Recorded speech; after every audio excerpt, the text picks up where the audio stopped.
आज हमें extraction of metal करना है। मैंने इससे पहले वीडियो स्टार्ट किया था, लेकिन क्या हुआ ना, वो बीच में पता नहीं क्यों बंद हो गया।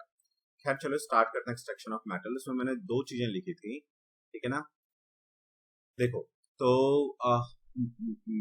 मेटल एंड नॉन मेटल्स कर रहे थे हम लोग। लर्न होगा आपको, एक क्लास में हमने पूरा आयनिक कंपाउंड तक किया था, और आज एक्सट्रैक्शन ऑफ मेटल करना है, ठीक है ना। तो उसमें पहले मैंने मिनरल बताया कि व्हाट इज मिनरल। तो जब एलिमेंट और कंपाउंड हमें नेचुरली अर्थ क्रस्ट में, जब आप अर्थ को खोदेंगे और नेचुरली कोई चीज मिल जाता है, ठीक है, तो हम कहते हैं कि ये मिनरल है। और जब वो मिनरल हमें प्रॉफिटेबली मिलने लग जाता है, बहुत ज्यादा मिलने लग जाता है कहीं से, तो वो ओर बन जाता है। तो मैंने क्या लिखा, those mineral from which metals can be extracted profitably is are called ore. जैसे सिनेबार ओर है किसका, मरकरी का। कॉपर ग्लैंस किसका ओर है, ओर ऑफ कॉपर मेटल का। जैसे बहुत सारे आयरन का ओर आता है, ओर आता है, एल्यूमिनियम का ओर आता है। सो आप जितने भी मेटल देखते हो अपने अराउंड, सभी के ओर अवेलेबल हैं, ठीक है। चलो अब ये नोट करो, फिर आगे चलते हैं।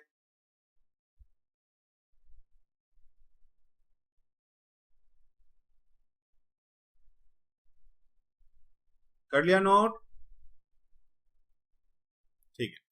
चलो तो अब हम लोग हेडिंग डालते हैं और के बाद देखो, जब हम लोग मेटल को एक्सट्रैक्ट करते हैं ना, तो डिपेंड करता है कि उसका एक्सट्रैक्शन प्रोसेस क्या होगा। वो किस पे डिपेंड करता है कि मेटल की रिएक्टिविटी कैसी है। यदि मेटल हाई रिएक्टिव है, ठीक है ना, तो उसका अलग प्रोसेस है। यदि उसका मिडिल रिएक्टिविटी है, उसका अलग प्रोसेस है।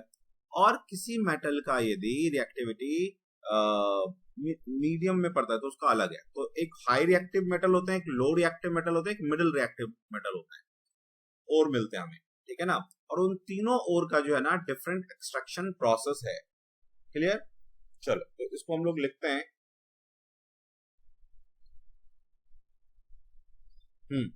तो हमने अभी लिखा कि मिनरल क्या है एंड ओर क्या है। जब हमें ओर मिल जाता है, फिर हम उसका करते हैं एक्सट्रैक्शन। तो अब आप हेडिंग डालो, एक्सट्रैक्शन। एक्सट्रैक्शन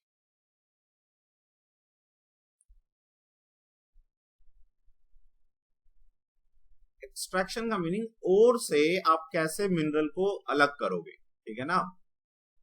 देखो, तो पहले एक्सट्रैक्शन का हम डेफिनेशन लिख लेते हैं, क्या पता पूछ लेंगे। तो the process of obtaining, the process of obtaining the process of obtaining pure metal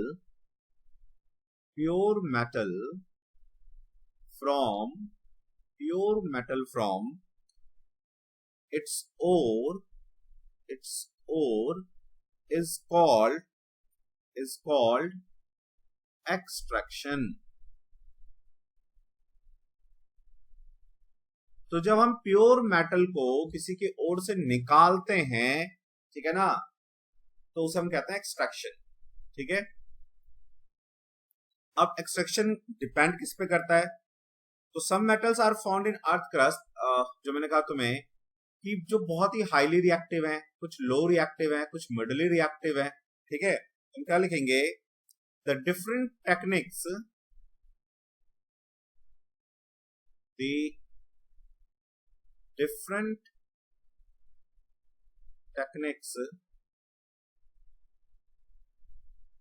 different techniques used for extraction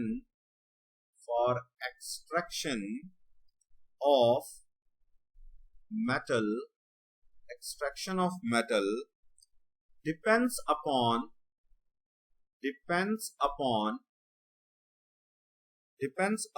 their position in the reactivity series,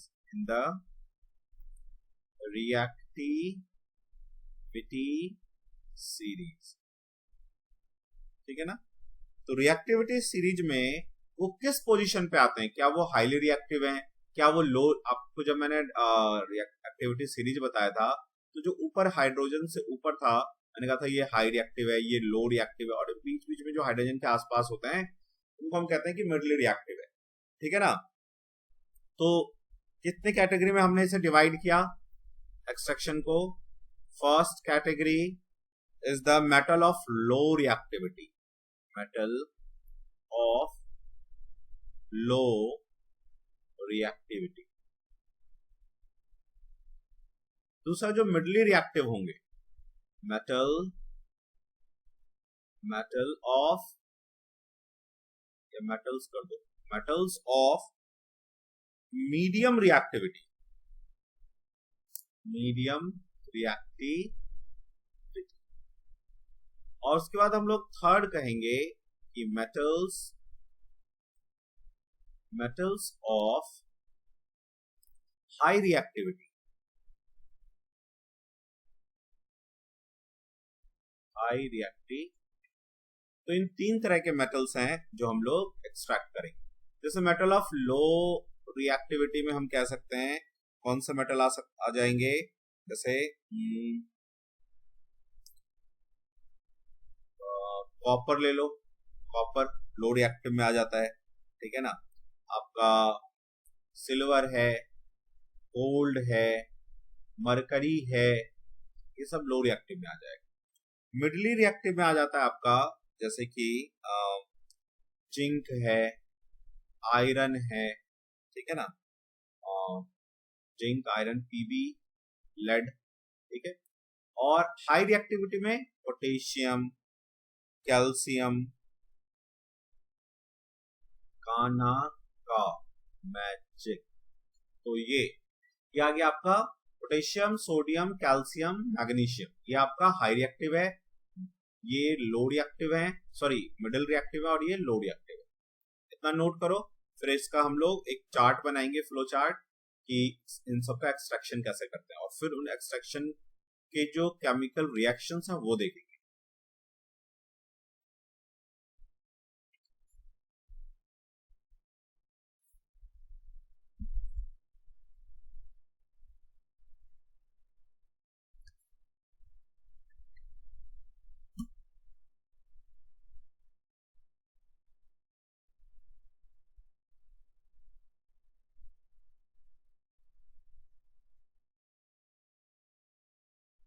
चलो, तो अब हम लोग इसका ना एक फ्लो चार्ट बनाएंगे, उससे हमें सारा क्लियर हो जाएगा कि किस ओर का क्या होगा, ठीक है। तो पहले मैं यहां लिख देता हूं और, ठीक है। और का हम लोग क्या करते हैं, पहले इसका कॉन्सेंट्रेशन करते हैं, मतलब उसको इकट्ठा करते हैं, कॉन्सेंट्रेशन। जब एक्सट्रैक्शन प्रोसेस करते हैं तो पहले हम और को क्या करते हैं, कॉन्सेंट्रेट करते हैं, बहुत सारा इकट्ठा करते हैं, कॉन्सेंट्रेशन ऑफ ओर, ठीक है। जब हो गया ऐसा, फिर अब हम देखते हैं कि इसका जो रिएक्टिविटी है वो क्या है। तो यदि हमें ऐसा मिल जाता है,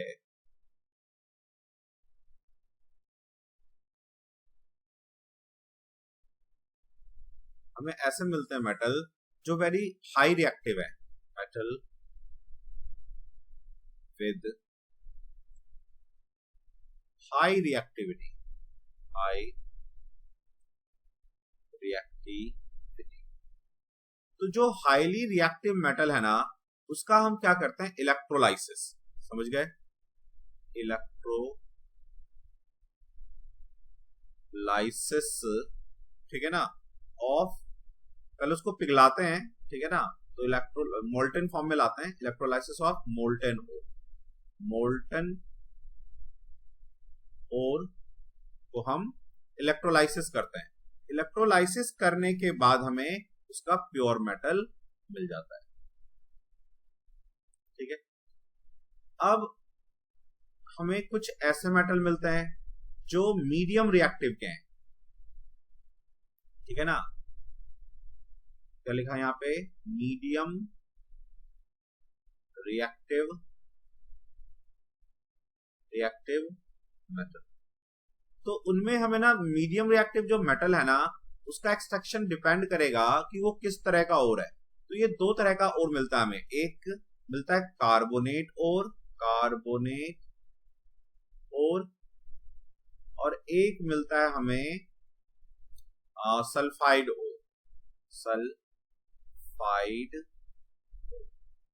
ठीक है। सी से कार्बोनेट, तो सी से आप याद रख लो कैल्सिनेशन, ठीक है ना। तो इसका हम लोग करते हैं कैल्सिनेशन में क्या करते हैं हम लोग, हीट करते हैं इन एब्सेंस ऑफ ऑक्सीजन, ठीक है ना।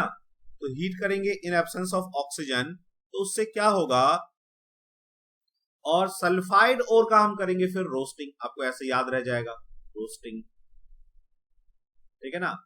ये आपके ऑब्जेक्टिव क्वेश्चन में आ सकता है कि कार्बोनेट और को क्या करते हैं, calcination, roasting, both, none of these, ठीक है ना। तो कार्बोनेट, सी से कैल्सिनेशन, दो ही तरीका है मेटल को ऑक्साइड में बदलने के, दो ही तरीके हैं, आइदर कैल्सिनेशन और रोस्टिंग, ठीक है ना। तो आप ये याद रख लेना, सी से कार्बोनेट, सी से कैल्सिनेशन। तो इन दोनों को जब हम कैल्सिनेशन करेंगे और रोस्टिंग करेंगे, calcination presence of absence of oxygen होता है, रोस्टिंग प्रेजेंस ऑफ ऑक्सीजन होता है। ये भी कई बार ना दिमाग से निकल जाता है कि यार ये वाला प्रेजेंस था ऑक्सीजन या ये था, तो आप ऐसे याद रख लोगे कि जैसे रोस्ट, हम किसी चीज को रोस्ट करते हैं, कैसे करते हैं, आग में डालते हैं और आग ऑक्सीजन के प्रेजेंस में जलता है, तो आप याद रख लो ऐसे कि रोस्टिंग तो होगा ऑक्सीजन के प्रेजेंस में, और कैल्सिनेशन फिर उल्टा हो जाएगा एब्सेंस ऑफ ऑक्सीजन। ये याद रखने का ट्रिक है, क्योंकि यही कंफ्यूजन आता है एग्जाम में कि कैल्सिनेशन में ऑक्सीजन था या रोस्टिंग में ऑक्सीजन था, ठीक है। चलो, तो इन दोनों से हमें क्या मिल जाएगा, इन दोनों से हम लोग को मिल जाएगा मेटल ऑक्साइड। फिर ऑक्साइड को हटाने का तरीका क्या है, बहुत ही इजी, उसको रिड्यूस कर दो, रिडक्शन कर दो उसका, तो ऑक्सीजन हट जाएगा, आपको मेटल मिल जाएगा। तो रिडक्शन ऑफ मेटल ऑक्साइड, उसका रिडक्शन कर देंगे, तो रिडक्शन करने के बाद हमें क्या मिल जाएगा, हमें प्योर मेटल मिल जाएगा। तो उसका प्योरिफिकेशन कर लेंगे, फिर तो लिख देते हैं प्योरिफिकेशन ऑफ मेटल, और इस तरह से आपको मेटल मिल गया। जो लो रिएक्टिव है, तीन तरह का कहा था ना, फर्स्ट जो हाई रिएक्टिव है, सेकंड जो मिडिल रिएक्टिव है, थर्ड जो लो रिएक्टिव है। तो जो लो रिएक्टिव मेटल है,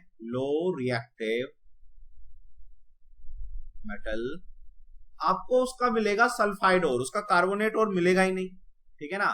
तो सल्फाइड और, तो सल्फाइड और का हम क्या करते हैं, रोस्टिंग, उसका रोस्टिंग कर देंगे। रोस्टिंग करने के बाद मिल जाएगा मेटल ऑक्साइड, ठीक है ना। तो मेटल रोस्टिंग करने के बाद ना इसमें मेटल ऑक्साइड मिल जाएगा, फिर उससे हम लोग मेटल ले लेंगे, या फिर ऐसे लिख दो, मेटल मिल जाएगा रोस्टिंग करने के बाद, और फिर उसका हम लोग प्योरिफिकेशन कर देंगे, यानी इलेक्ट्रोलाइटिक रिफाइनिंग कर देंगे, रिफाइन, ठीक है ना। तो लो रिएक्टिव मेटल का हमने, इसमें क्या होता है, ज्यादा इंप्योरिटीज रह जाता है, तो सल्फाइड और मिलेगा, उसका रोस्टिंग करेंगे, फिर मेटल मिलेगा, फिर उसका रिफाइनिंग करेंगे। ये तो एक ग्राफ बन गया, ठीक है ना। एग्जाम में कई बार आता है, वो ऐसे आपसे पूछ लेता है 3 नंबर के क्वेश्चन में, how you will extract the metal of different reactivity.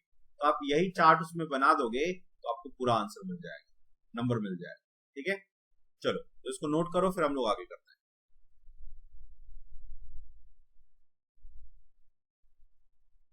देखो, तो यहां से हमें ये मिल गया। अब हम लिखेंगे इनरिचमेंट ऑफ ओर, कि इनरिचमेंट क्या होता है ओर का। जब हमें ये पता चल गया कि भाई एक्सट्रैक्शन इस प्रोसेस क्या है इस पर्टिकुलर मेटल का, तो हम उसका इनरिचमेंट करते हैं, यानी कॉन्सेंट्रेशन ऑफ जो ओर लिखा था ना, वही है इनरिचमेंट का part, enrichment of ores.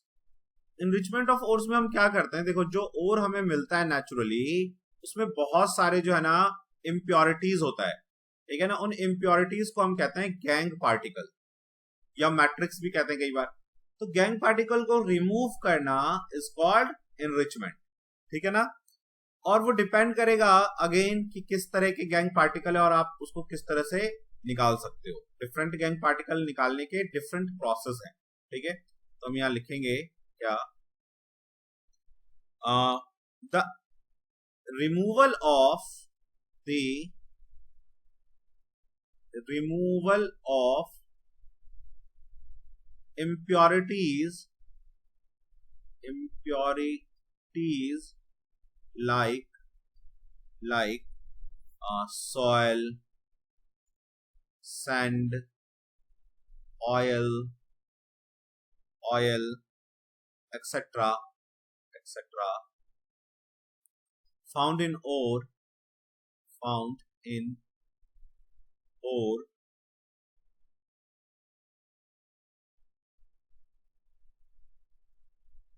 is called enrichment of ores, right? Gangue particle लिख लेते हैं, gang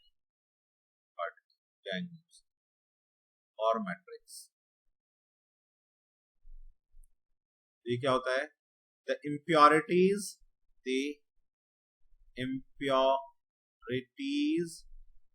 present in ore like soil, sand, oil, etc. is called gang particle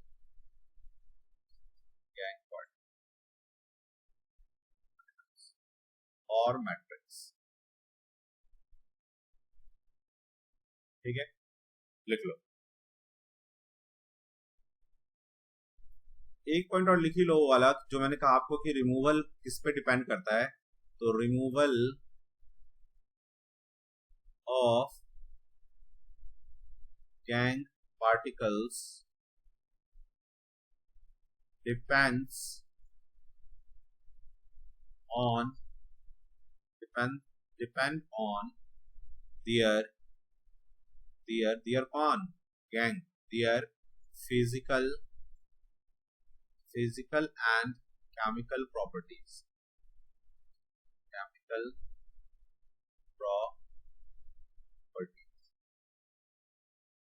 लिख लो।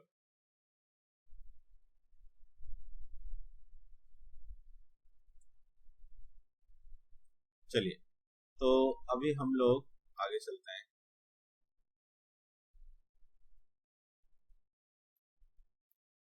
Heading 2, extraction of metal of low reactivity.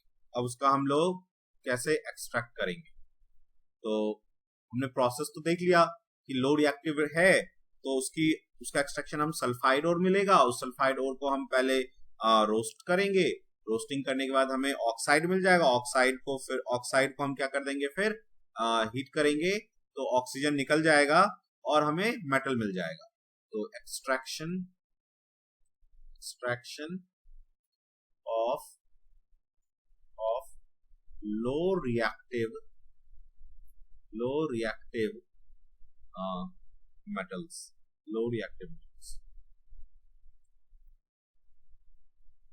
ठीक है। देखो, इसमें अपने syllabus में दो है, ठीक है।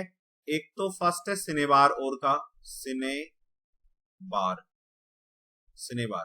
सिनेबार जो होता है ना वो HgS होता है, HgS, ठीक है ना। देख रहे हो यहाँ पे Hg का मतलब क्या होता है, मरकरी, और S सल्फर। तो मर्क्यूरी सल्फाइड कहते हैं इसको, ठीक है। तो हम क्या लिखेंगे, it is an ore of mercury. तो ये मरकरी का ओर है, और तुम देख रहे हो सल्फाइड मिल गया, लो रिएक्टिव है तो सल्फाइड ओर मिलेगा, ठीक है ना। तो हम क्या करेंगे, इसको फर्दर हम इसका एक्सट्रैक्शन कैसे करेंगे। तो हम क्या करेंगे, मरकरी, ये जो सल्फाइड मिला है और सिनेबार, ठीक है, ये हमें मिलेगा कैसे, सॉलिड स्टेट। इसको हम क्या कर देंगे, ऑक्सीजन के प्रेजेंस, सल्फाइड ओर का क्या करते हैं, रोस्टिंग, अभी हमने देखा था फ्लो चार्ट में। तो इसको हम ऑक्सीजन के प्रेजेंस में हीट करेंगे। जब आप इसको ऑक्सीजन के प्रेजेंस में हीट करोगे तो ये क्या करेगा, अपना ऑक्साइड बना लेगा। मरकरी की वैलेंसी 2 होती है तो ऑक्सीजन 1 आ जाएगा, ठीक है। प्लस क्या होगा, जो आपका सल्फर डाइऑक्साइड है वो बाहर निकल जाएगा गैस के फॉर्म में, ठीक है। अब हम क्या करेंगे, ये जो हमें हमें ये मरकरी ऑक्साइड मिला है, मरकरी ऑक्साइड, ठीक है, इसको एक बार इस वाले रिएक्शन को, पहले रिएक्शन को ना एक बार हम लोग वो कर लेते हैं, इसको SO2Hg यहाँ पे हो गया, ऑक्सीजन यहाँ पे 2 हो गया, वहां पे 3 हो गया, ठीक है। यहाँ 2 लगाओ, यहाँ पे 2 लगाओ, बैलेंस करना जरूरी है। और तो ये 6 इधर लगा दो, और यहाँ पे 2 मरकरी है ना, तो 2 लगाओ, ठीक है। हाँ। देखो वैसे बैलेंस नहीं भी करेंगे तो चल जाएगा, टीचर बैलेंसिंग के नंबर नहीं काटता है, लेकिन फिर भी अपनी तरफ से आप क्यों रिस्क में पड़ोगे, ठीक है। तो मरकरी मिल गया ये हमें, ये है mercury, mercury second oxide. Second क्यों, क्योंकि मरकरी की वैलेंसी कितनी है, 2, मरकरी सेकंड ऑक्साइड, ठीक है ना।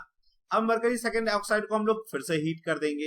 हीट को कई बार डेल्टा से दिखाते हैं, ठीक है ना, तो डेल्टा का भी मीनिंग होता है हीट, तो इसको फिर से हीट कर दो, तो अब क्या होगा, मरकरी मिल जाएगा आपको, ठीक है ना, लिक्विड फॉर्म में। मरकरी रूम टेम्परेचर पे लिक्विड फॉर्म में होता है, तो लिक्विड फॉर्म में मिलेगा, तो यहाँ पे इसका जो ना स्टेट दिखाना इंपॉर्टेंट हो जाता है, ठीक है। और दूसरा, हमें ऑक्सीजन जो है ना गैस के फॉर्म में बाहर निकल जाएगा, ठीक है। लिख लो इसको, ये है मरकरी का एक्सट्रैक्शन। देखो, तो हमने अभी ये सिनेबार का कर लिया। दूसरा जो हमारे सिलेबस में है वो है कॉपर ग्लैंस। तो आप दूसरा हेडिंग डालो, copper glans.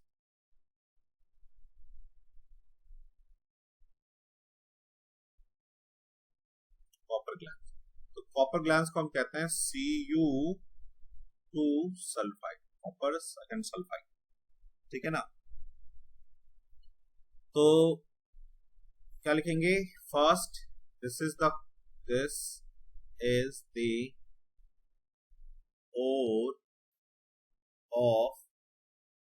ore of copper metal, copper, ठीक है। तो हम लोग इसका एक्सट्रैक्शन कैसे करेंगे, अगेन रोस्टिंग करना पड़ेगा, है ना। यहाँ चाहो ना तो तुम नीचे ना यहाँ पे रोस्टिंग लिख सकते हो, ताकि टीचर को ना ज्यादा कंफर्म हो जाए, यहाँ पे रोस्टिंग लिख दो, यहाँ पे नीचे मत लिखना, यहाँ ऊपर लिख दो बस, ठीक है ना। तो रोस्टिंग कर दिया। अच्छा, इसके बाद कॉपर सल्फाइड, ठीक है, इसको भी हम लोग क्या करेंगे, सॉलिड फॉर्म में मिलेगा, तो ऑक्सीजन के प्रेजेंस में हीट करेंगे। हीट किया यहाँ पे हमने, एक्चुअली में हमने रोस्टिंग किया है ना, सल्फाइड और का रोस्टिंग किया जाता है।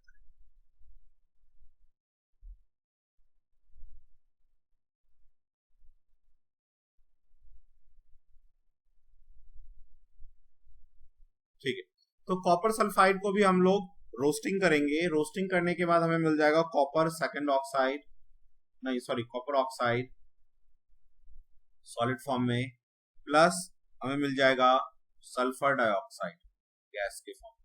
इसको चाहो बैलेंस करना तो बैलेंस कर लो, यहाँ पे लगा दो 3, यहाँ पे लगा दो 2, यहाँ लगा दो 2, फिर यहाँ पे 2 लगा के, ठीक है।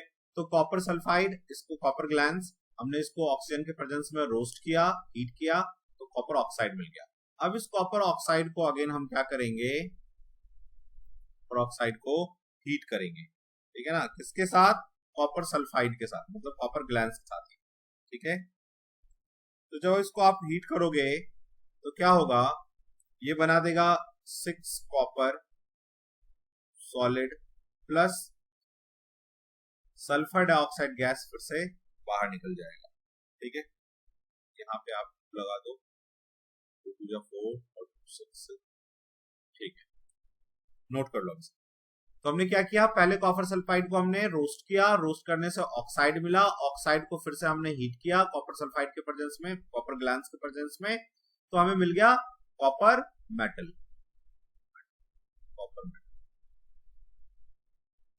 इसको लिख लीजिए। एग्जाम में जब भी आ जाए कि हाउ वी एक्सट्रैक्ट कॉपर, तो हम लोग क्या क्या लिखेंगे, हम लोग लिखेंगे फर्स्ट, अभी मैं लिखवा देता हूँ कि ये तो मैंने मिला के लिखवा दिया ना। यदि हमें एक ओनली कॉपर का पूछ ले तो हम लोग क्या करेंगे, उसमें हम क्या होता है ना, पहले लिखते हैं एक्सट्रैक्शन, तो उसमें लिखेंगे low reactive, so we get a sulphide ore. फिर लिखेंगे enrichment, removal of gangue particle. फिर लिखेंगे एक्सट्रैक्शन, ठीक है ना, और उसमें ये सारा प्रोसेस लिखेंगे, ये जो हम लिखे ये सारा केमिकल प्रोसेस लिखा है, करो।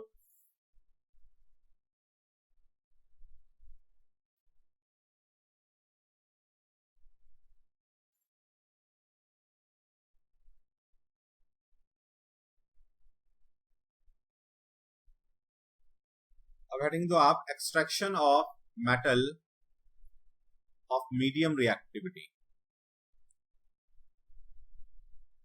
Extraction of metal of medium reactivity, medium reactivity. यदि आपसे मीडियम रिएक्टिविटी का बस पूछे, ठीक है ना, तो आप क्या करोगे, वो ये जो डायग्राम अभी हमने बनाया था ना, ये वाला डायग्राम, इसमें बस जो मीडियम रिएक्टिव वाला है ना, दिस वन मीडियम रिएक्टिव वाला, बस इतना डायग्राम बनाओगे आप, दिस पार्ट, इतना पार्ट बनाना है आपको, सॉरी यहां से ऐसे ऐसे हम क्या लिखेंगे, और देन कंसंट्रेशन ऑफ और देन मीडियम रिएक्टिविटी मेटल, तो हम उसमें ऐसे कर देंगे carbonate and sulphide, calcination, roasting, metal oxide, reduction of metal oxide and purification, ठीक है ना। तो आप ये बस बनाओगे, ठीक है ना। बस मेटल विद हाई रिएक्टिविटी का जैसे अभी हमने लो रिएक्टिविटी का किया था, तो मुझे ये करना चाहिए था, ये वहां पे ये बनाऊंगा मैं। यदि मेरे से पूछेगा how the metal of low reactive elements are extracted, तो मैं लिखूंगा और कॉन्सेंट्रेशन ऑफ और, फिर low reactive metal, sulphide ore, roasting, metal oxide, sorry metal, and then refining, ठीक है। अकेला अकेला पूछे तो अकेला अकेला वाला जो फ्लो चार्ट है ना, वो बनाना जरूर फ्लो चार्ट, ठीक है, बिना फ्लो चार्ट के आपको नंबर नहीं मिलेगा। और तीनों पूछे तो तीनों को बना देना एक साथ। तो जैसे अभी मैं मेटल ऑफ मीडियम रिएक्टिविटी कर रहा हूं, तो बस मैं इतना बनाऊंगा, ये फ्लो चार्ट बनाऊंगा, ठीक है ना।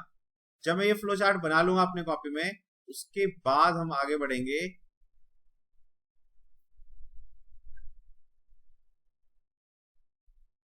उसके बाद हम लोग क्या करेंगे कि लिखेंगे रोस्टिंग और कैल्सिनेशन, ठीक है ना। तो रोस्टिंग और कैल्सिनेशन ना मैं आपको डिफरेंस के फॉर्म में लिखवा देता हूं, क्योंकि एग्जाम में ना ये हमेशा डिफरेंस के फॉर्म में ही मैक्सिमम टाइम पूछा गया है, ठीक है। तो आप एक तरफ लिखो रोस्टिंग और एक तरफ लिखो calcination.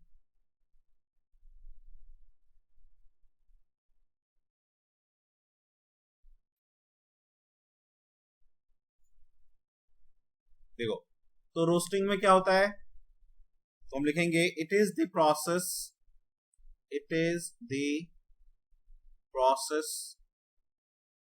of it is the process in which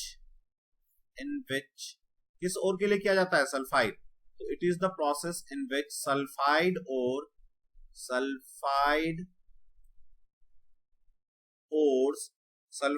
ores या और ही लिखो, is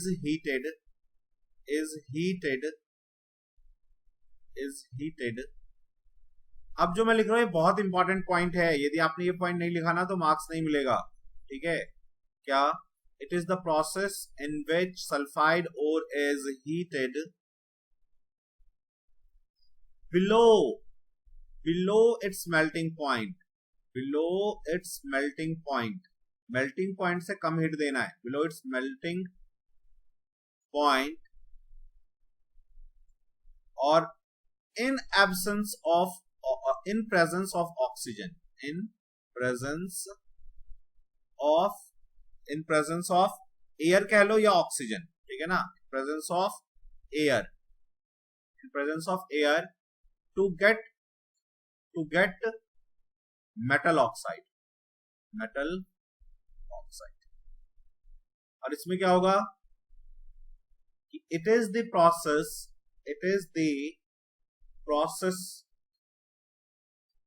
in which carbonate ore is heated again below its melting point,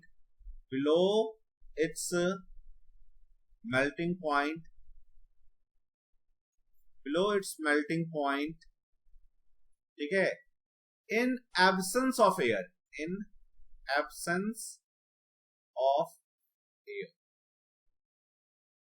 to get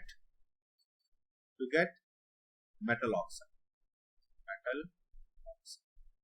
समझ गए? तो दोनों में बिलो मेल्टिंग पॉइंट, लेकिन रोस्टिंग में प्रेजेंस ऑफ एयर या ऑक्सीजन कह सकते हो आप, और कैल्सिनेशन में एब्सेंस ऑफ एयर में, ठीक है ना। अब सेकंड में हम लोग लिख लेंगे इसका एक एग्जांपल, ठीक है ना। देखो, जो मेटल हाई रिएक्टिव, लो मीडियम रिएक्टिव के होते हैं उसमें क्या क्या आ जाता है? आयरन, आपका जिंक, आयरन हो गया, जिंक हो गया, फिर आपका जो है लेड हो गया, ठीक है ना, Pb। तो समटाइम कुछ कॉपर के और भी आ जाते हैं इसके अंदर, ठीक है ना। तो हम लोग जिंक का जो है ना, हमारे एनसीईआरटी में जिंक का उसने कहा हुआ है, तो हम लोग जिंक का कर लेते हैं, ठीक है ना। देखो, तो जिंक का हमें सल्फाइड और मिलता है और कार्बोनेट और दोनों मिलता है, ठीक है ना। तो जिंक सल्फाइड मिला हमें, हमने इसको एयर के प्रेजेंस में, मींस ऑक्सीजन के प्रेजेंस में हीट किया, यहां लिख देंगे रोस्टिंग किया, तो हमें क्या मिलेगा? मेटल ऑक्साइड, जिंक ऑक्साइड मिल जाएगा, प्लस सल्फर डाइऑक्साइड गैस बाहर निकल जाएगा, ठीक है ना। अब ये जो जिंक ऑक्साइड है, जो हमें जिंक ऑक्साइड मिला, हमें तो मेटल चाहिए इससे, ठीक है ना। तो जिंक ऑक्साइड जो हमें मिला, इसको हम कार्बन के साथ रिएक्ट कर देंगे। जब आप इसको कार्बन के साथ रिएक्ट करोगे तो कार्बन क्या करेगा? ऑक्सीजन को लेके चला जाएगा अपना, ठीक है ना। तो क्या मिल जाएगा आपको? जिंक सॉलिड फॉर्म में मिल जाएगा और कार्बन मोनोऑक्साइड गैस के फॉर्म में बाहर निकल जाएगा, और ये आपको मिल गया, ठीक है। जब हमें कार्बोनेट और मिलता है इसका, जिंक कार्बोनेट ZnCO3, ठीक है ना, सॉलिड फॉर्म में, तो भी हम इसका क्या करते हैं? इसको हम कैल्सिनेशन करेंगे, है ना, कैल्सिनेशन करेंगे, हीट करेंगे, तो क्या मिलेगा? जिंक ऑक्साइड मिलेगा सॉलिड फॉर्म में, प्लस जो कार्बन डाइऑक्साइड गैस है वो बाहर निकल जाएगा, ठीक है। अब जो जिंक ऑक्साइड आपको मिला, जिंक ऑक्साइड, इस जिंक ऑक्साइड को आप फिर से क्या करोगे? इस जिंक ऑक्साइड को ऑक्सीजन हटाना है, तो इसका हम रिडक्शन करेंगे कार्बन के प्रेजेंस में। ये रिडक्शन हो रहा है ना, ऑक्सीजन का रिमूवल हो रहा है। देखो, जिंक में से ऑक्सीजन चला गया, तो आपने एक्चुअल में किया क्या है? रिडक्शन। आप यहां लिख भी सकते हो। तो कार्बन के प्रेजेंस में जब रिडक्शन करोगे तो ये क्या होगा? आपको मिल जाएगा zinc plus carbon monoxide gas बाहर निकल जाएगा, अगेन आपको ये मेटल मिल गया, ठीक है। So this is the roasting and calcination. लिख लो अब इसको। तो ये हमने कर लिया रोस्टिंग एंड इसका डिफरेंस। देखो, कई बार क्या होता है कि जो हमने ये कार्बन लेके रिडक्शन करवाया ना, ठीक है ना, तो कुछ हाई रिएक्टिव एलिमेंट्स होते हैं, कई बार हम वो यूज कर लेते हैं ये रिडक्शन के लिए, ठीक है ना। क्योंकि देखो क्या होगा, सपोज करो कि कोई ये XY कंपाउंड है, इसमें मैंने कोई एक Z कंपाउंड से ना क्या करवा दिया, एक ये रिएक्टिव है ज्यादा, इस X से ज्यादा रिएक्टिव है ये Z, तो क्या करेगा? डिस्प्लेस कर देगा ना। तो sometime what we do, we use the displacement reaction to remove the oxygen. हम डिस्प्लेसमेंट रिएक्शन यूज कर लेते हैं, क्योंकि यहाँ पे देखो ये कार्बन ऑक्साइड बन रहा है ना, कार्बन मोनोऑक्साइड, ये हार्मफुल गैस है। तो इससे बचने के लिए हम लोग कई बार क्या करते हैं कि डिस्प्लेसमेंट रिएक्शन करते हैं, और वो डिस्प्लेसमेंट रिएक्शन कई बार बहुत ज्यादा यूजफुल होता है, ठीक है ना। तो उसको लिखते हैं हम लोग,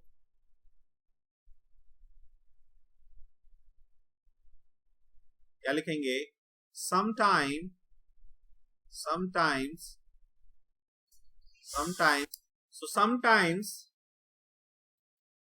we use displacement reaction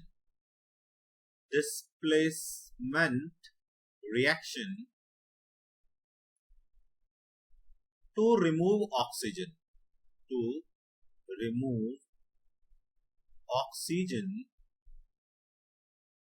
from the metal oxide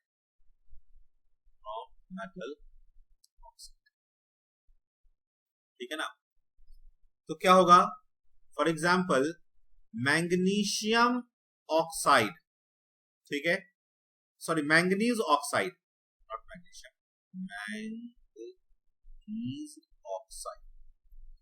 manganese oxide, manganese जब हमें और मिलता है और इसका हम ऑक्साइड बना लेते हैं, तो हम क्या करते हैं ना, इसको एल्यूमिनियम के साथ रिएक्ट करवा देते हैं, एल्यूमिनियम के साथ, ठीक है। तो एल्यूमिनियम मैग्नीज से ऊपर है रिएक्टिविटी सीरीज में, तो वो क्या करेगा, इस मैंगनीज को यहां से डिस्प्लेस कर देगा, तो हमें क्या मिलेगा, हमें मिल जाएगा मैंगनीज, और ये मैंगनीज लिक्विड स्टेट में मिलता है, उसका रीजन मैं बताता हूं क्यों। प्लस मिलता है एल्यूमिनियम ऑक्साइड Al2O3, प्लस मिलता है हाई अमाउंट ऑफ हीट, यहां लिख दो हाई अमाउंट। तो ये जो रिएक्शन होता है हाईली एक्सोथर्मिक होता है ना, बहुत ज्यादा हीट निकल रहा है, तो ये हीट क्या करता है, जो मेटल मिलता है ना, इस मेटल को मेल्ट कर देता है, इतना ज्यादा हीट निकलता है कि वो मेटल को मेल्ट कर देता है, मोल्टन फॉर्म में ले आता है उसको, ठीक है ना, पूरी तरह से मेल्ट नहीं करता है लेकिन मोल्टन फॉर्म में ले आता है, ठीक है ना, समझ गए। तो ये जो मोल्टन फॉर्म में हमें ये मेटल मिला, इसको आप किसी शेप में ढाल सकते हो, है ना, कास्ट कर सकते हो इसको, जो भी शेप में आपको कास्ट करना हो, बार बनाना हो, क्यूब बनाना हो, तो वहां ये फायदेमंद भी है, ठीक है ना। और वहां पे क्या हो रहा था, जब आप कार्बन से कर रहे थे तो कार्बन मोनोऑक्साइड निकल रहा था, that is a lethal gas, ठीक है। इसको हम लोग जो है ना एक वो कर लेते हैं, पहले इक्वेशन को बैलेंस कर लेते हैं, ठीक है। तो एल्यूमिनियम में लगा दिया, ये हो जाएगा,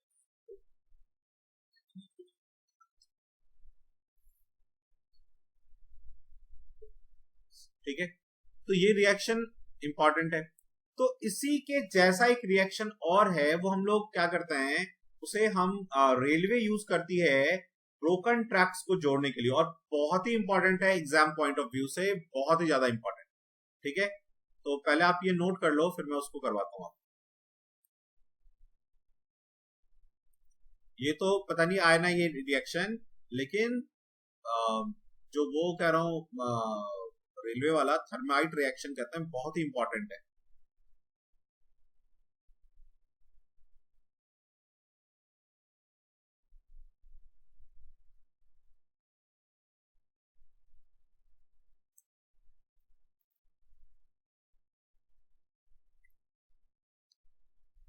तो आप हेडिंग डालो, बहुत ही इंपॉर्टेंट है, VVI रट के जाना इसको, दो thermite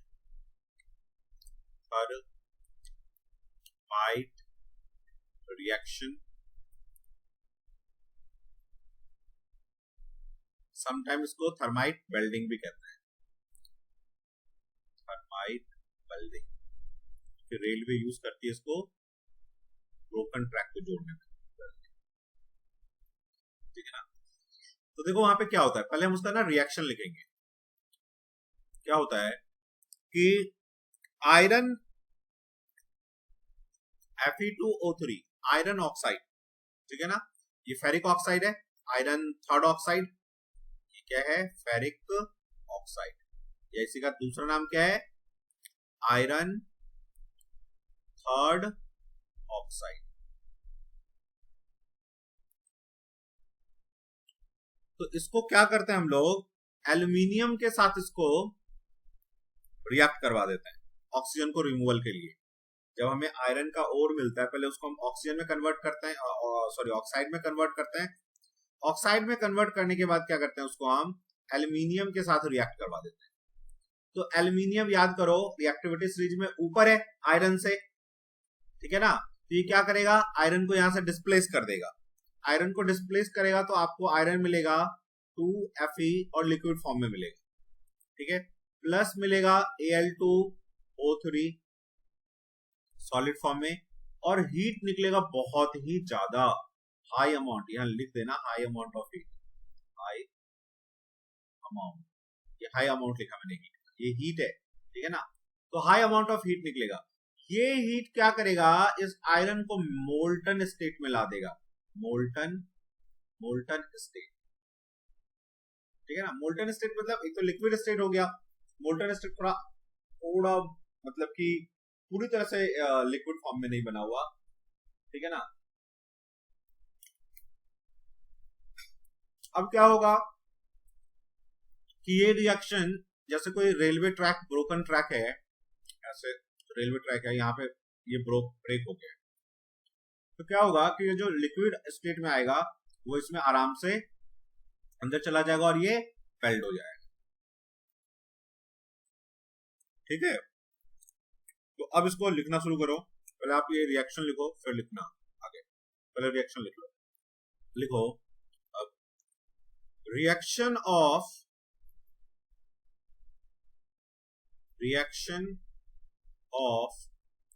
ferric oxide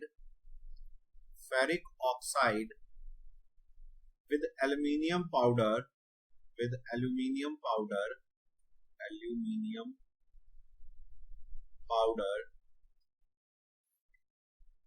to get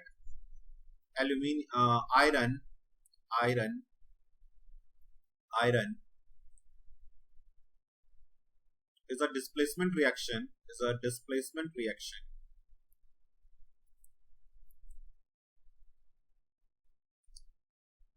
second point लिखेंगे, this reaction is highly exothermic, this reaction is highly exothermic,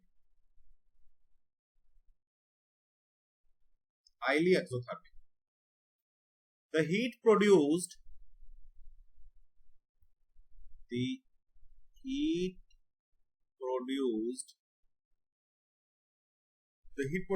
can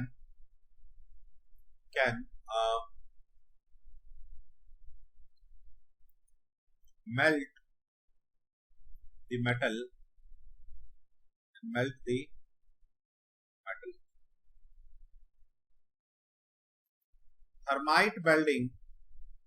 thermite welding या reaction used by railways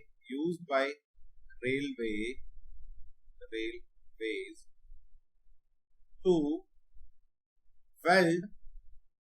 weld the या join the broken tracks,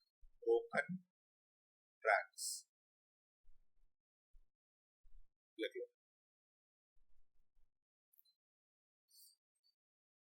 thermite welding या फिर reaction used by railways to weld the broken tracks,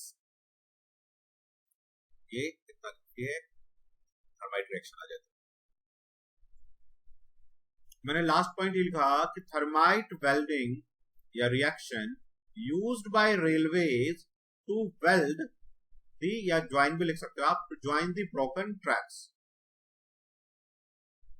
तो अब आप heading दो extraction of metal of high reactivity,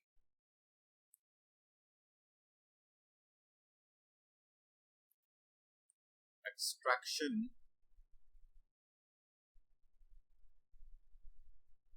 of metal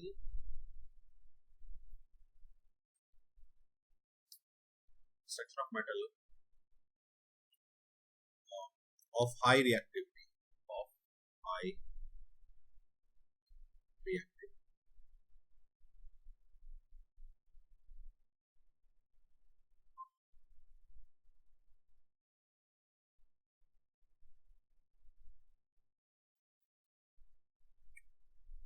तो देखो जो मेटल काफी रिएक्टिव है, ठीक है ना। तो उन मेटल का क्या होता है कि हमें ऑक्साइड तो मिल जाएगा, मान लो हीट करके उसका ऑक्साइड ले लेंगे, लेकिन उसके बाद होता क्या है, उस ऑक्साइड का रिमूवल हम रिडक्शन से नहीं कर सकते। ठीक है, हमने जो मेटल ऑफ हाई रिएक्टिविटी का क्या डायग्राम बनाया था,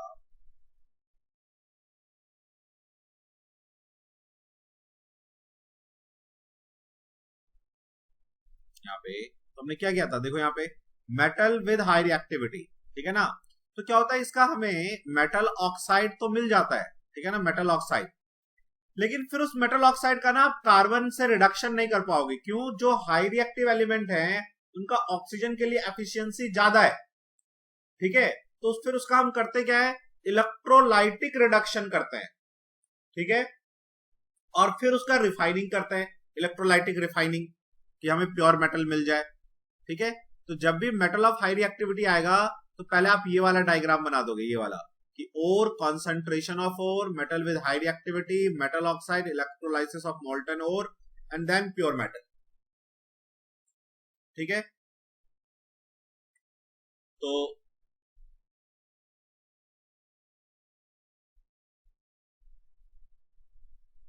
आते हैं इसके ऊपर,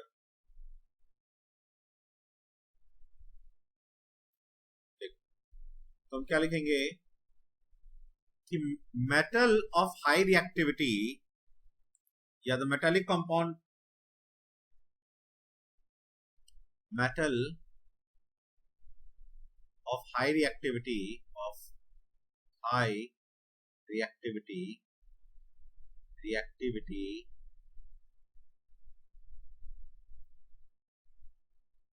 cannot be, metal of high reactivity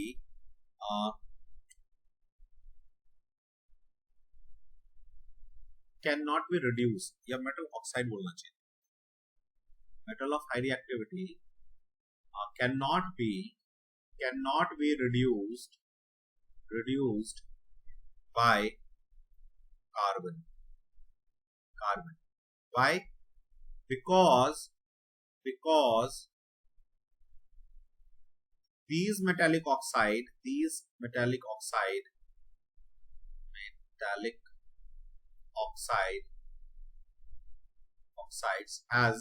have high affinity मतलब लगाओ, affinity for ऑक्सीजन के लिए हाई एफिनिटी है। we do electrolytic reduction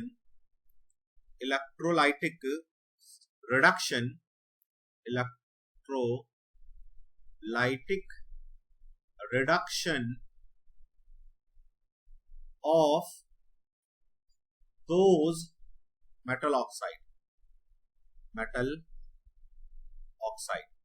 We do electrolytic refining of those metal oxide. We do electrolytic refining of those metal oxide in metal chloride form, in their metal chloride form.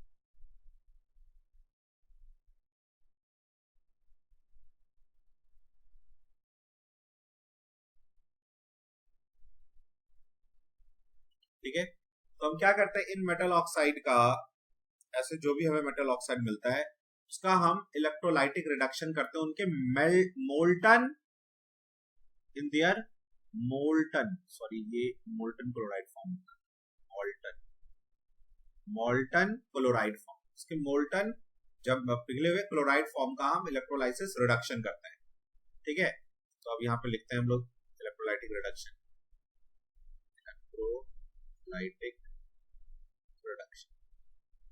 Electrolytic reduction में क्या होगा, एक होगा cathode और एक होगा anode.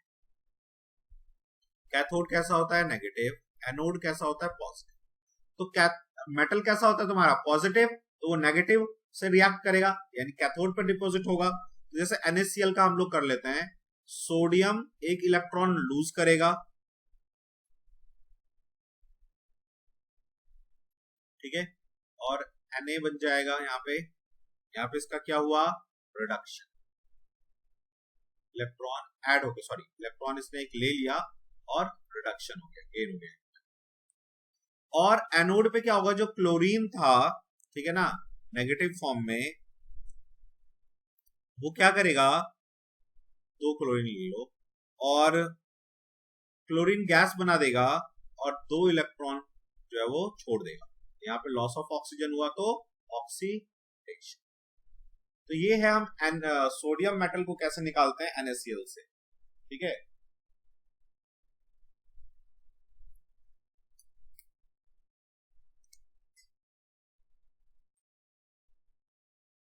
NCERT ने इसका एग्जाम्पल दे रखा है, साथ में उसने एल्यूमिनियम का भी कह रखा है, उसने आंसर दिया, उसका रिएक्शन नहीं दिया, बस एल्यूमिनियम का कह रखा है कि एल्यूमिनियम को भी के ऑक्साइड को भी हम इलेक्ट्रोलाइटिक रिडक्शन करते हैं। तो वो हम लोग अभी करके देखेंगे, हो सकता है एग्जाम में आ जाए, पहले ये नोट कर।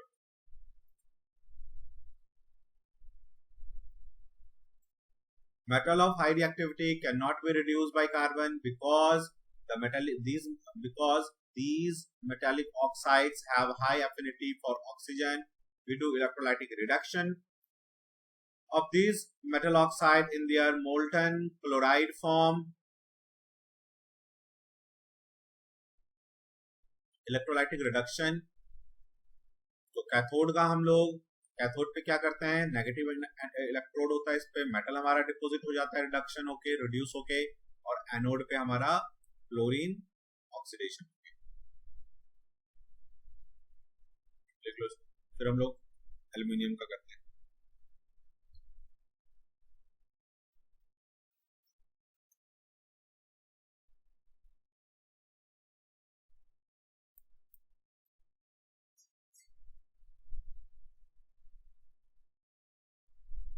मोल्टन के बाद लिखना है, this is molten chloride, chloride form, molten chloride form. This one, yes because these metallic oxides have high affinity for oxygen। भाई ऑक्सीजन वो कार्बन से क्यों नहीं रिएक्ट करते हैं, यहाँ तो था metal of high reactivity can not be reduced by carbon because these metallic oxide have high affinity for oxygen, oxygen के लिए हाई एफिनिटी है, तो इसीलिए हम उसका क्या करते हैं, मोल्टन क्लोराइड फॉर्म का उन मेटल्स के we do electrolytic refining of those, ये ऑक्साइड यहाँ पे छोड़ दो, यहाँ पे ऑक्साइड हटा दो, यहाँ मेटल्स लिख दो, we do electrolytic reduction of those metals in their molten chloride form, ठीक है ना। जैसे कि हम लोग ऐसे में ले लेते हैं सोडियम, मैग्नीशियम, कैल्शियम, एल्यूमिनियम, इन सब का ऐसे मेटल कौन कौन से हैं, कैल्शियम, मैग्नीशियम, सोडियम, एल्यूमिनियम, इन सब का हम लोग इलेक्ट्रोलाइटिक रिडक्शन करते हैं। तो मैंने सोडियम का करके दिखाया, अभी एल्यूमिनियम का भी करेंगे, और उसके बाद फिर रिफाइनिंग करेंगे, और रिफाइनिंग करने के बाद हमारा ये चैप्टर खत्म हो जाएगा। बस कोरोजन हमने पहले ही पढ़ रखा है, कोरोजन का प्रिवेंशन, बस यहाँ पे एक एक्टिविटी है, उस एक्टिविटी को कर लेंगे और चैप्टर खत्म। 10 मिनट लगेगा भी नहीं उतना।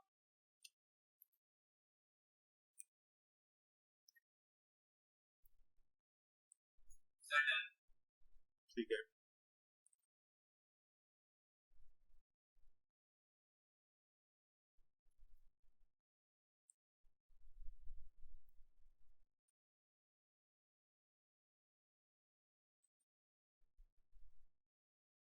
heading दो, electrolytic refining, electrolytic reduction of alumina,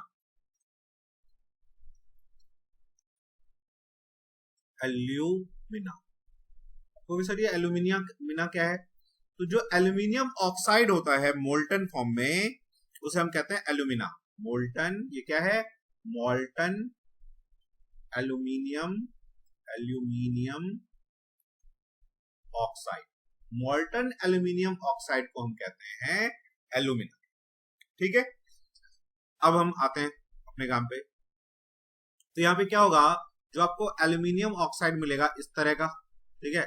अब इसका आपको इलेक्ट्रोलाइटिक क्या करना है, रिफाइनिंग करना है।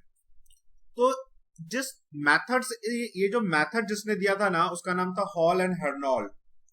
तो उस प्रोसेस का भी नाम यही है, ठीक है ना। इस प्रोसेस का नाम क्या है, ये आपको याद रखना 10th लेवल पे जरूरी नहीं है, लेकिन यदि आपको जेई वगैरह देना है और नीट वगैरह तब याद रखना जरूरी है। हॉल एंड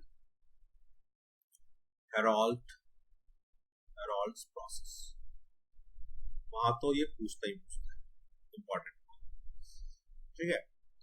तो यहां पे क्या होगा, एनोड पे, एनोड मींस पॉजिटिव, सॉरी पहले कैथोड,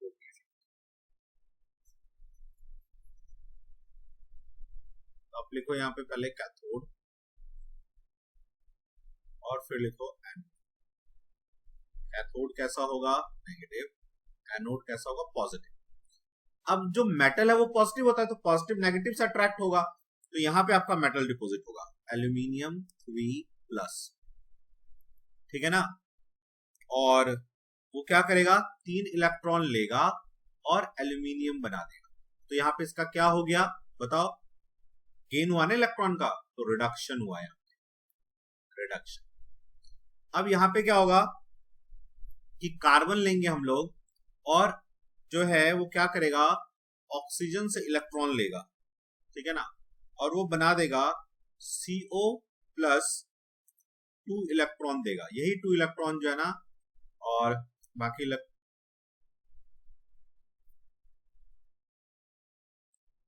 ये 2 इलेक्ट्रॉन देगा, ठीक है ना। तो यहां पे क्या हुआ, इलेक्ट्रॉन निकल रहा है, तो ये हो गया ऑक्सीडेशन। ये होता है इलेक्ट्रोलाइटिक रिडक्शन ऑफ एल्यूमिनियम। आप इतना लिख दोगे, यदि आगे एग्जाम में तो आपको नंबर मिल जाएगा। लिख,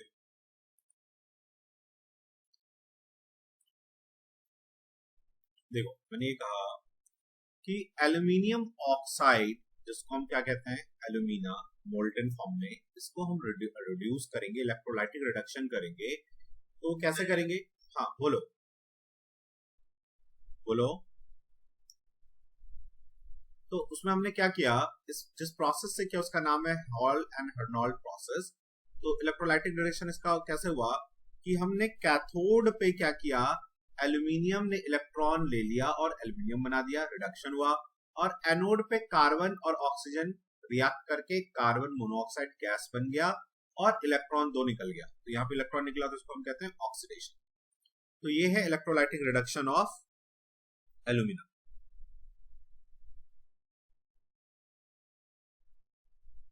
क्लियर। तो इसके बाद आप देखो, आपसे एग्जाम में ना हो सकता है इतना ना पूछ के बस ये पूछ ले कि बताओ इलेक्ट्रोलाइटिक रिडक्शन में जो मेटल होता है वो कहां पे निकलता है, तो वो कैथोड पे निकलता है, क्योंकि मेटल पॉजिटिव होता है, तो ऑब्वियसली वो नेगेटिव पे जाएगा, डिपॉजिट होगा। अब आप हेडिंग दो लास्ट इस चैप्टर का, वो है electrolytic refining. Electrolytic refining, refining of metals के अंदर है इलेक्ट्रो, आप रिफाइन कैसे करोगे मेटल को, तो electrolytic refining, electrolytic refining, electrolytic refining.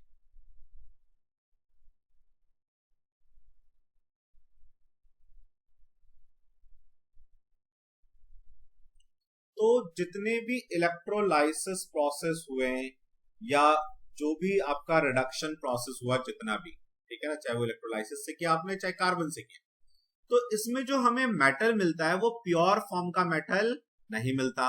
तो उसको फर्दर प्योर करने के लिए हम लोग क्या करते हैं, उसका इलेक्ट्रोलाइटिक रिफाइनिंग करते हैं। तो ये बात हम लोग लिख लेते हैं यहाँ पे, क्या, the metal produced, the metal produced by various reduction processes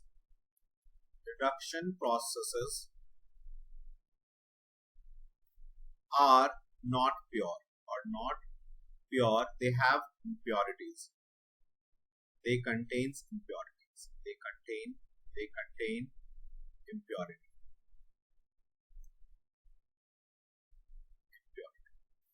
ठीक है, उसमें impurity होगा.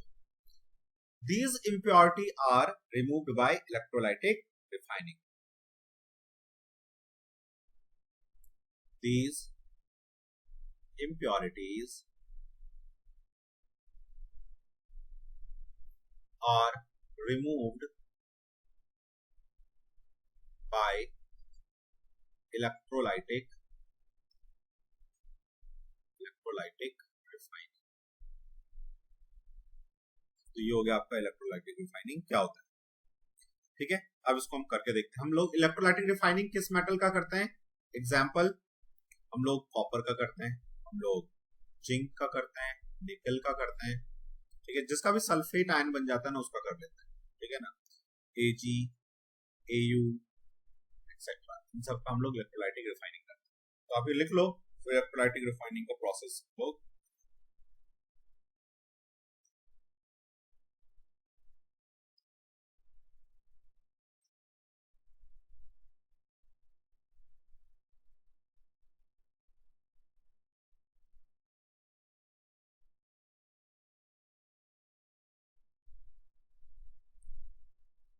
देखो, तो इलेक्ट्रोलाइटिक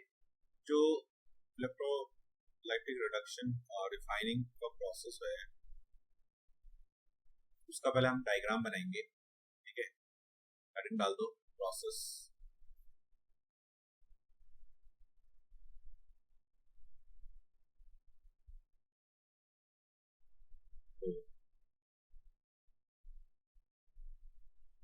प्रोसेस, उससे पहले हम लोग क्या करते हैं, पहले एक डायग्राम बनाएंगे इसका.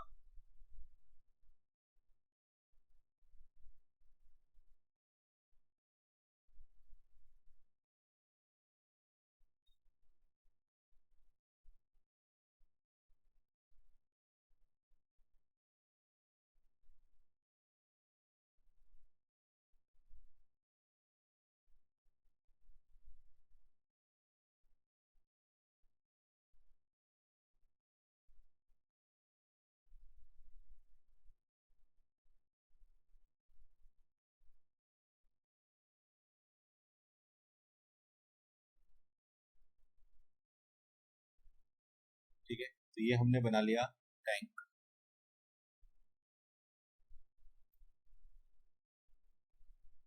चाहो तो आप इसको थोड़ा सा वो भी कर सकते हो, शेड भी कर सकते हो पेंसिल से.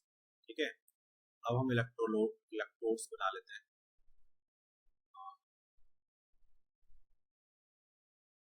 एक इलेक्ट्रोड हमारा ये हो गया और एक इलेक्ट्रोड हमारा ये हो गया.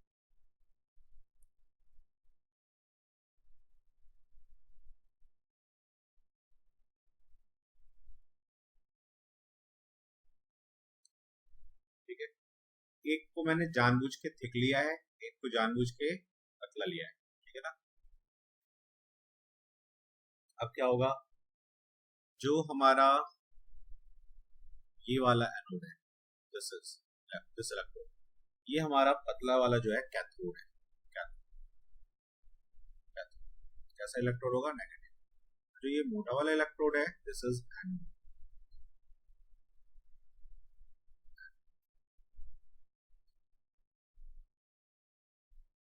ये कैसा होगा? पॉजिटिव. ठीक है, अब हम क्या करेंगे, इसमें करंट पास करेंगे.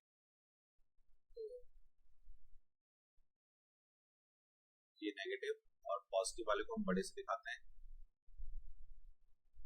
ये हो गया आपका नेगेटिव, ये पॉजिटिव, यहाँ भी नेगेटिव दिखा दो और यहाँ पॉजिटिव दिखा दो. ठीक है, इसके बाद आप यहाँ पे इसमें सॉल्यूशन भर दो. इसको हम इलेक्ट्रोलाइट कहते हैं. यहाँ पे जो हम इलेक्ट्रोलाइट लेंगे वो कॉपर सल्फेट का लेंगे. ठीक है ना, और यहाँ पे ना इम्प्योरिटीज जमा निकाल.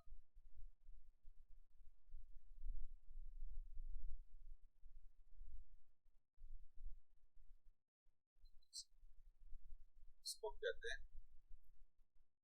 impurities, impurities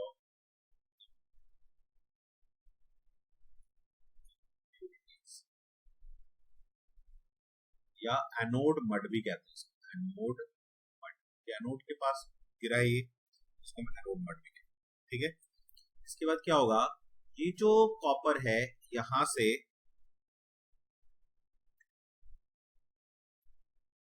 वाटर, ये जो इलेक्ट्रोलाइट है यहां से कॉपर जाके डिपॉजिट हो जाएगा यहाँ, ठीक है,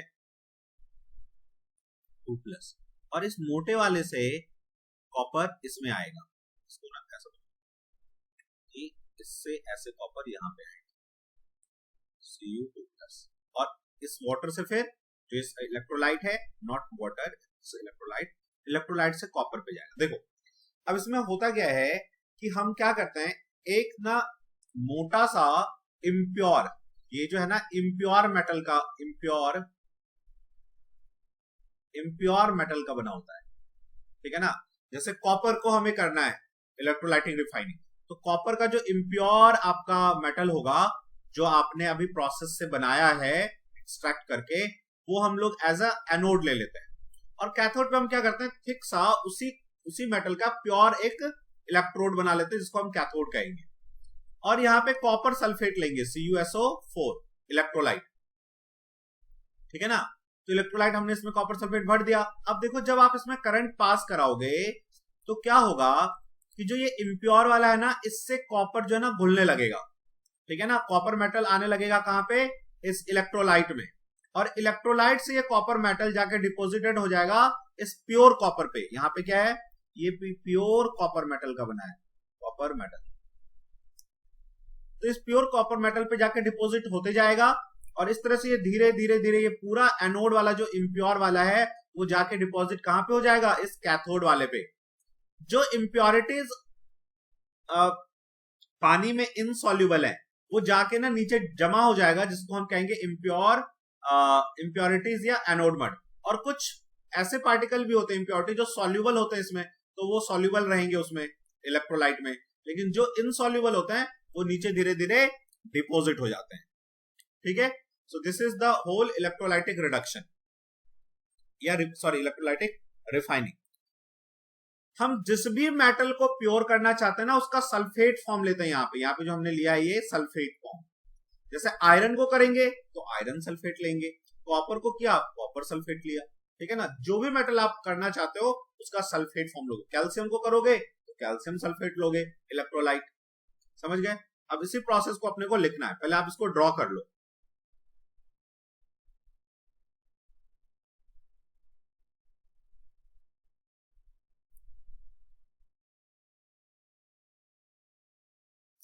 तो यहाँ पे लिख दो, इसका है इलेक्ट्रोलाइटिक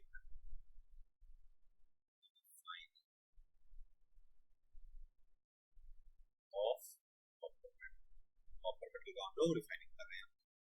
तो अब इस प्रोसेस को ना हम लोग लिखते हैं, ठीक है। तो लिखोगे first point,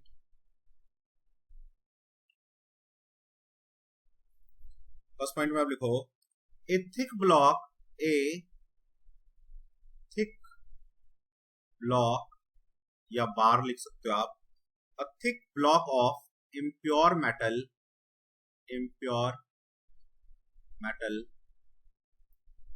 is taken as anode, ठीक है, is taken as anode। Second point लिखेंगे a thin strip of same metal is taken as cathode, इसको हम कैथोड ले लेंगे। थर्ड क्या होगा, थर्ड हम लेंगे ए solution of same metal salt of the same metal, ये भी लिख सकते हो, same metal salt is taken as electrolyte electrolyte, इसको हम इलेक्ट्रोलाइट ले लेंगे। फोर्थ क्या करेंगे, when electricity is passed, when electric current is passed, when electric current is passed,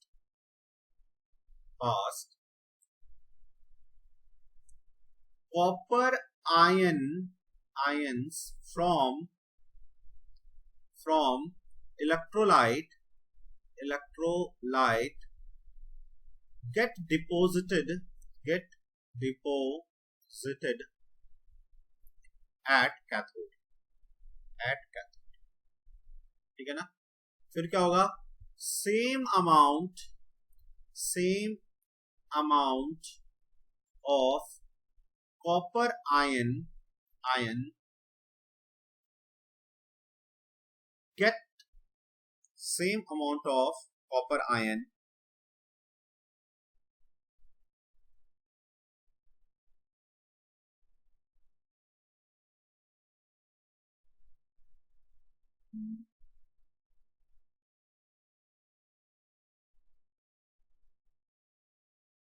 same amount of copper ion get dissolved in electrolyte from anode, ठीक है। Fifth point लिखेंगे, the soluble impurities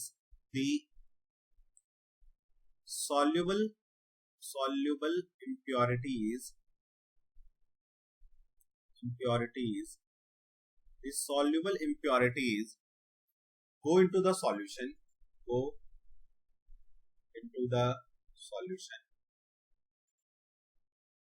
ठीक है। तो soluble impurity go into the solution। एक last point है जो मैं यहाँ पे लिख रहा हूँ, सेवेंथ पॉइंट, वहां पे जगह है नहीं, ठीक है ना। तो क्या लिखेंगे, the insoluble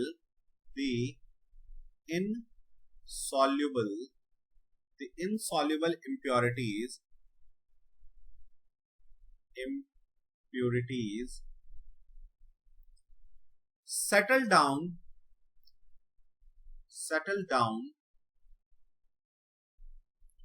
at the bottom of anode as anode mud,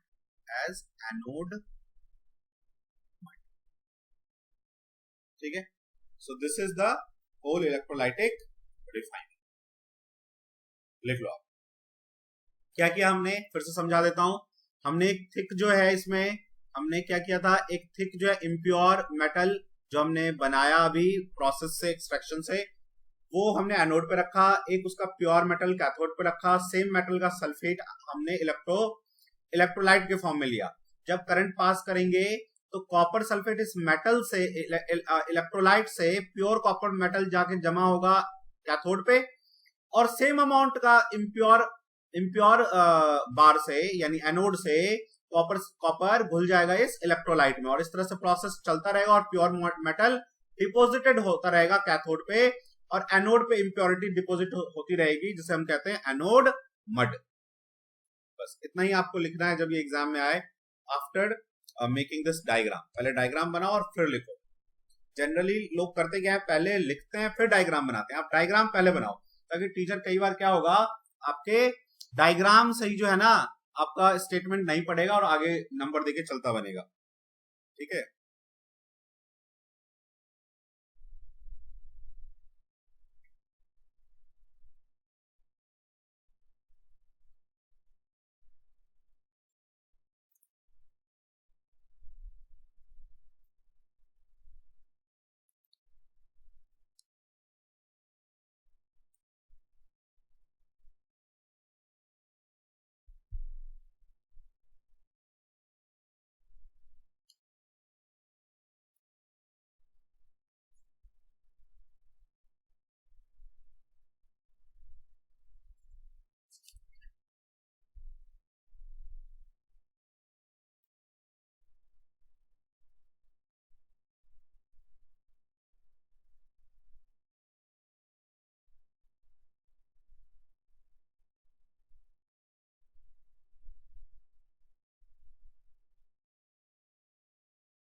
अच्छा, ये जो इलेक्ट्रोलाइट होता है ना कॉपर सल्फेट, ये जो होता है एसिडिफाइड होता है, एसिडिफाइड।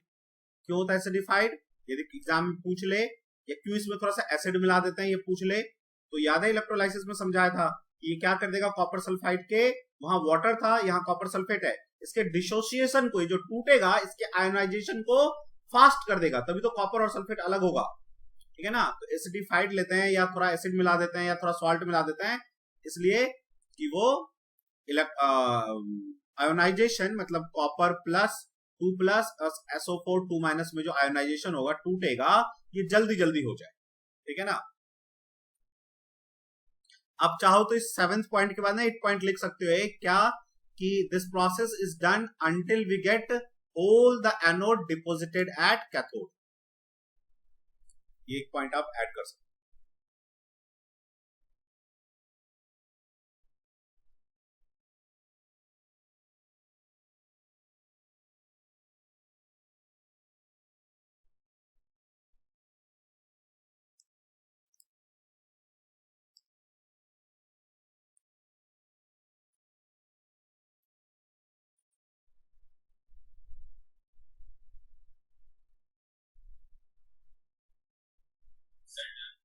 ठीक है,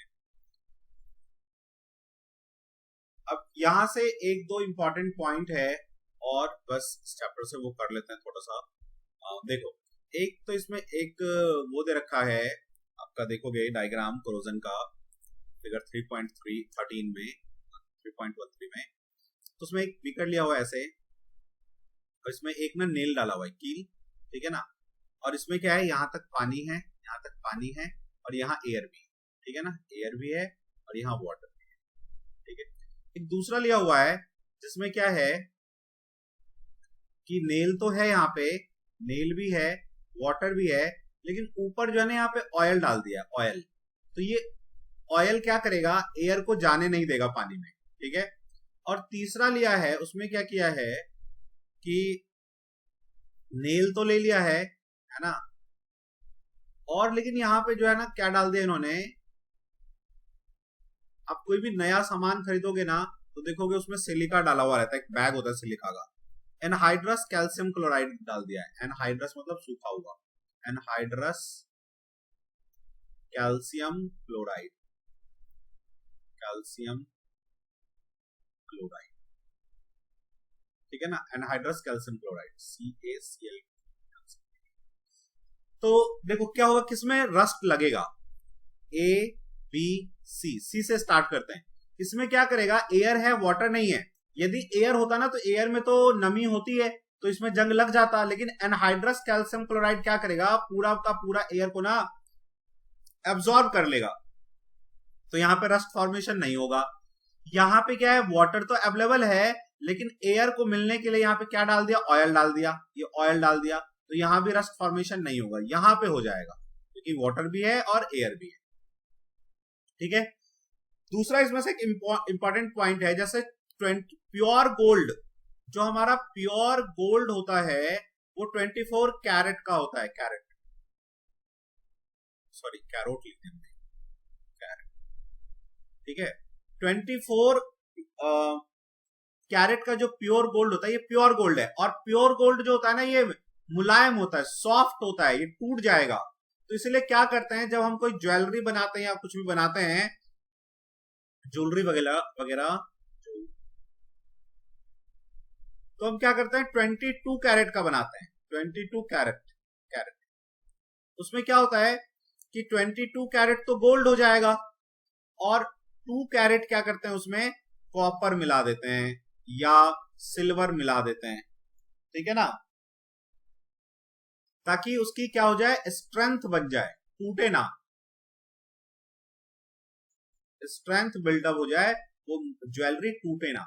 नहीं तो प्योर गोल्ड पहन लेंगे, थोड़ा सा भी धूप में इधर उधर निकलेंगे वो टूट जाएगा, क्योंकि वो प्योर गोल्ड बहुत ही सॉफ्ट होता है, 24 कैरेट का प्योर गोल्ड होता है। तो ज्वेलरी 22 कैरेट का जनरली बनाते हैं ताकि उसमें स्ट्रेंथ ज्यादा हो, कई बार उसे 20 कैरेट का भी बना लेते हैं, लेकिन 22 कैरेट का जनरली बनाते हैं, और 2 कैरेट उसमें कॉपर सिल्वर ऐसा कुछ मिलाते हैं, जो वैसे तो गोल्ड के साथ कुछ रिएक्ट नहीं करेगा, लेकिन फिर भी जो एक जैसा दिखे, जनरली कॉपर मिला देते हैं, कॉपर। क्योंकि कॉपर का कलर भी थोड़ा रेडिश होता है, ठीक है ना, ब्राउनिश होता है, और गोल्ड का भी थोड़ा येलो जैसा होता है, तो वो मिक्स हो जाता है, ठीक है, लिख लो। और इसके बाद ये चैप्टर हमारा अब डन हो गया। तो आपका ये मैंने मेटल नॉन मेटल का चैप्टर करवा दिया। इसके बाद नेक्स्ट चैप्टर हम लोग करेंगे कार्बन एंड कंपाउंड्स, ठीक है, कार्बन एंड कंपाउंड्स करेंगे। आपके स्कूल में हो सकता है कि टीचर एक केमिस्ट्री का चैप्टर करवा रही हो, एक फिजिक्स का, एक बायो का, तो कोई बात नहीं, आप वैसे भी चैप्टर्स में यहाँ से देख सकते हो कि मुझे ये चैप्टर देखना है, ये चैप्टर, ये चैप्टर। लेकिन मैं आपसे ये कहूंगा, देखो स्कूल वाले क्या करते हैं, अपने 20 नंबर के चक्कर में ना, ऐसा मोस्ट ऑफ द टाइम होता है कि बच्चे ना लटके रह जाते हैं नवंबर दिसंबर तक उसी 20 नंबर के चक्कर में। आप अपना जल्दी जल्दी से यहाँ वीडियोस को देख के प्रॉपर नोट बना के सितंबर लास्ट, वैसे तो अगस्त लास्ट तक ही, लेकिन सितंबर तक हम लोग सारा जो है, आप अपनी तरफ से सितंबर तक, मैं तो अगस्त तक करवा दूंगा कंप्लीट कोर्स, ठीक है ना। आप सितंबर तक कंप्लीट कर लो लिख के नोट बना करके, ठीक है। और उसके बाद revision, question practice, revision, question practice and tests, ठीक है, ये करेंगे। तो बस आप नोट्स प्रॉपर बनाते जाओ। या आप ये भी कर सकते हो, देखो जो स्कूल को ना आप ऐसे भी कर सकते हो मैनेज, कि स्कूल वालों का ना जो है टीचर से थोड़ा अच्छे रिलेशन रखो, और स्कूल की कॉपी और अपना, ठीक है। तो आप स्कूल को जो कैसे कर सकते हो, उनके नोट्स पढ़ के अपना स्कूल वाले जैसे होता है अपना मैनेज करके स्कूल का एग्जाम लेके टीचर से अच्छे रिलेशन बना के भी आप ये 20 पॉइंट ले सकते हो। बाकी बोर्ड के अकॉर्डिंग जो है ना आप पढ़ना स्टार्ट रखो अपना, क्योंकि बोर्ड के पास 80 आउट ऑफ 80 मार्क्स बोर्ड के पास है, इसमें से 80 आउट ऑफ 80 चाहिए अपने को, ठीक है। तो प्रॉपरली नोट बनाओ, जितना अच्छा आपका नोट होगा, जितने अच्छे नोट्स बनेंगे उतना ही अच्छे आप अच्छी तरह से रिवीजन कर पाओगे। देखो क्यों कहा जाता है कि राइटिंग अच्छी होनी चाहिए, अच्छी तरह से नोट्स बनाओ, क्योंकि क्या होगा ना, जब आप उसका रिवीजन करोगे ना तो आपको मजा आएगा, अच्छा लगेगा। और यदि बेकार सा बनाओगे ना, तो रिवीजन करोगे ना तो सर पागल होता रहेगा। मैंने देखा है ऐसा, लगभग 10-12 साल हो गए पढ़ाते हुए मुझे, 2012 के बाद मैं पढ़ा रहा हूं, ठीक है, तो लगभग 10 साल तो हो ही गए, ठीक है ना। तो बच्चों को मैंने यही देखा है, जिनका ना राइटिंग अच्छी तरह से, जिन्होंने नोट्स नहीं बनाए होते ना, उनके अच्छे मार्क्स नहीं आते, उनके अच्छे मार्क्स बिल्कुल नहीं आते। तो आप अपने नोट्स को बहुत प्रॉपरली बनाओ, उसको बहुत प्रॉपरली फिर रिवीजन करो, कर पाओगे, उसमें कुछ नई चीजें ऐड कर पाओगे। और फिर लास्ट टाइम कुछ बच्चे ऐसे होते हैं ना कि क्वेश्चन की प्रैक्टिस नहीं करते, वो अपने नोट्स ही याद करते रह जाते हैं। नहीं, फिर जब आपने नोट्स को 1-2 बार रिवाइज कर लिया ना, फिर आता है हमारा क्वेश्चन प्रैक्टिस का सेशन, जो हम लोग क्वेश्चन प्रैक्टिस करेंगे, उसको डिस्कस करेंगे। अब जैसे हमारा कोर्स कंप्लीट हो जाएगा, अपन रिवीजन करके फिर रोज क्या करेंगे, हम लोग क्वेश्चंस करेंगे हर चैप्टर्स के, और फिर उसको डिस्कशन करेंगे। फिर सारा मिला के, पूरा होल सिलेबस मिला के टेस्ट करेंगे, और फिर उसको डिस्कशन करेंगे, तब जाके नंबर 100 आउट ऑफ 100 आएगा, ठीक है ना। तो बस प्रॉपरली आप लगे रहो। सितंबर आप अपना वो रखो एम कि मुझे यहां तक कोर्स अपना कंप्लीट कर लेना है, ठीक है। चलो फिर मिलते हैं नेक्स्ट क्लास में। नेक्स्ट क्लास में हम लोग कार्बन एंड कंपाउंड्स स्टार्ट करेंगे, और आफ्टर दैट फिजिक्स स्टार्ट करेंगे, ठीक है। मिलते हैं नेक्स्ट क्लास में, तब तक के लिए जय हिंद, जय भारत, अपना ख्याल रखो। वीडियो को लाइक कर दो यार प्लीज, तुम लोग देखते हो लाइक नहीं करते, लाइक करो, सब्सक्राइब करो, और बेल आइकन भी दबा दो। बेल आइकन दबाने से आपको पता चलेगा कि कब कब मैं वीडियो जो है अपलोड करता हूँ। जनरली मैं 3 o'clock शाम में, जो दोपहर में 3 बजते हैं लगभग, तक आप लोग स्कूल से आ जाते होंगे, तो मैं 3 बजे अपलोड में डाल देता हूँ वीडियो को, ठीक है ना। तो आप लोग जो है ना 3 बजे के बाद हमेशा देख सकते हो। लाइक सब्सक्राइब जरूर करो, ठीक है, इससे थोड़ा मुझे भी लगेगा कि हाँ मैं सही काम कर रहा हूँ, स्टूडेंट्स को पसंद आ भी रहा है या नहीं आ रहा है। और अपने कमेंट्स लिखो कि सर कुछ आपको लगता है कि छूट गया, या कुछ आपको लगता है कि सर नहीं आपने यहाँ कुछ गलत कह दिया, होता है भाई, फ्लो में हो सकता है मैंने कुछ गलत कह दिया। तो कमेंट्स में ना अपनी चीजों को लिखो, फीडबैक दो, तब जाके हमारा और आपके प्रयास से ना ये इम्प्रूव हो पाएगा। तो हम लोग क्या कर पाएंगे, ऐसे स्टूडेंट्स जो दूर दूर गांव में रहते हैं, जिनके पास ट्यूशन आने की फैसिलिटीज नहीं है, दिल्ली आने की फैसिलिटी नहीं है, वो कम से कम मोबाइल में, फोन में, लैपटॉप में देख तो पाएंगे, क्लासेस कर तो पाएंगे। तो हमारे और आपके प्रयास से क्या होगा, उन तक ये चीजें पहुंच पाएंगी, ठीक है। तो मिलते हैं नेक्स्ट क्लास में। जय हिंद, जय भारत।